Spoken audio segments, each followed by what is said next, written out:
আল্লাহ তাআলা কিয়ামতের দিন সাইয়েদনা নূহ আলাইহিস সালামকে বলবেন, নূহ তুই কি দাওয়াত পৌঁছিয়েছো তোমার উম্মতের কাছে? নূহ আলাইহিস সালাম বলবেন, হ্যাঁ আমি পৌঁছিয়েছি। এবার নূহের উম্মতকে আল্লাহ জিজ্ঞেস করবেন, এই নূহের উম্মতেরা, তোমাদের নবী নূহ কি দাওয়াত পৌঁছিয়েছে?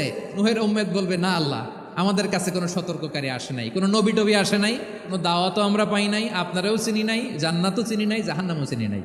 নূহ আলাইহিস সালাম বিপদে পড়ে যাবেন। তখন আল্লাহ বলবেন, নূহ তুমি বললা পৌঁছিয়েছো, তোমার উম্মত বলে কিছু পায় নাই। নূহ তোমার পক্ষে কোনো সাক্ষী আছে? নূহ আলাইহিস সালাম বলবেন, আছে। কে?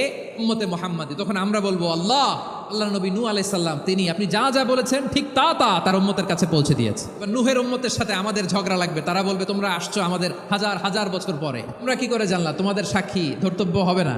আমরা তখন বলবো, আমাদের কোরআনে তোমাদের নবীর নামে আল্লাহ তাআলা একটা সূরা নাজিল করেছেন, সূরাতে নূহ। আওয়াজ করে পড়েন আল্লাহু আকবার।